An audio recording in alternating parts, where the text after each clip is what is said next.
Hello, I'm here with a special small batch beer from Treehouse. It's Big Peach. So they've been doing these 1 can per person fruited versions of their classic brands. They've mostly been doing it with Julius and King Julius. I got a Cocoa, which is Julius with coconut, aged on coconut, and that was fantastic. Wish I could have gotten more than 1 can, but they've been charging quite a bit for these. So Big Peach is Haze conditioned atop heaps of peach puree and freeze-dried peaches. I think this is the first batch they've done with Haze. So they've been doing a lot of draft-only fruit versions of their classic brands, like Julius and Haze and Doppelganger and all those. But they hadn't released them in cans. They've done some fruited IPAs in cans, but they're totally different IPA brands or series or whatever.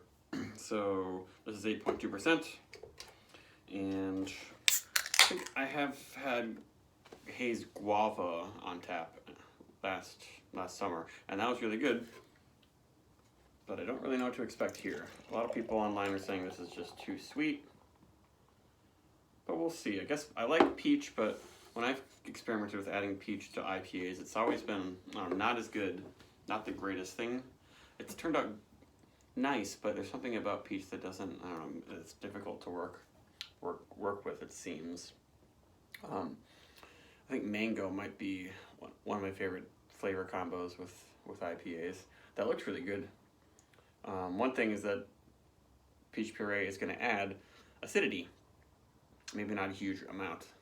Peaches aren't, nearly as acidic as citrus fruits.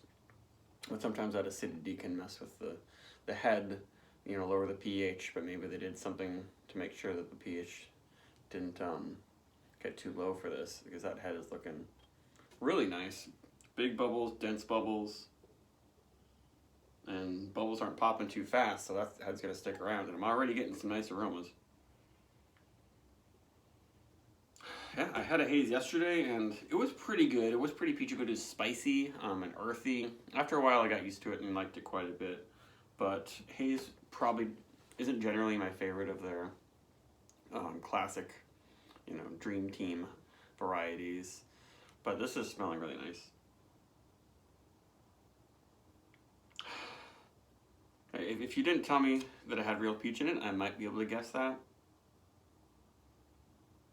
Yeah, it's very, very peachy. You can tell there's something besides hops in there. And there's some of that kind of tangy peach skin in there. Not really much else. They just say stone fruit. Stone fruit, summer peaches, orange juice, concentrate, nectarines. Maybe there's a little bit of orange juice, nectarine, maybe I can see. I don't remember the last time I actually had a nectarine. But it does smell real good.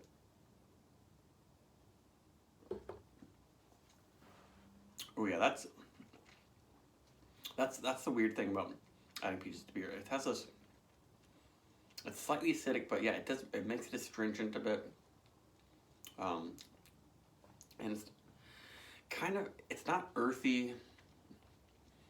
There's just something about the peach flavor that I think it's just too much when you add the hops to it usually. Whereas mango, it's such a soft, sweet experience that it just works for me. This is a pretty cool. I've never tasted a beer quite like this. Big mouthfeel, but yeah, a little bit acidic makes it a little bit harsh on the edges. This is really fresh too. It's like canned 6 days ago. Got one of a can. Maybe this is one that should be, they say enjoy as fresh as possible for the best experience, but if some of the haze and the bitterness can subside, that might be nice. Because it's really tannic on the tongue. It dries out your whole face. I definitely wouldn't say it's too sweet. Or maybe it's too sweet and too astringent at the same time.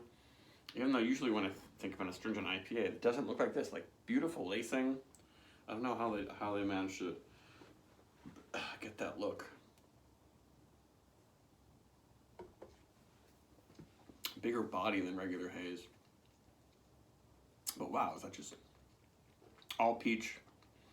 Maybe a little bit of a sherbet type thing. Creamy and fruity, but not quite ice cream or vanilla, not milkshakey. If you gave this to me, I might guess it's some kind of milkshake IPA because it's just far out there. Yeah, and the chalkiness. Sometimes when I have a milkshake IPA, I kind of notice more chalkiness. I don't know, it's because of adding the lactose powder. I still haven't really wrapped my head around exactly what lactose does to a beer. A lot of people say it doesn't really do much. It adds a little bit of something, but it doesn't really taste sweet if you actually taste just straight up lactose powder. It's only mildly sweet.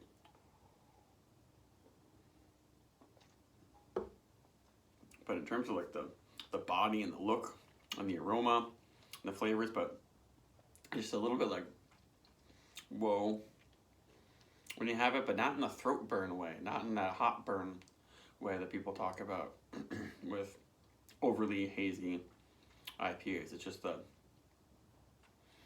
tannins and the acidity I think the peach adds just makes it a little bit harsh. I'm not upset about buying the one can. I guess that's why. I guess that there's really small batches, but it makes it so that someone doesn't buy like eight cans of this and be like, ugh, this is gross.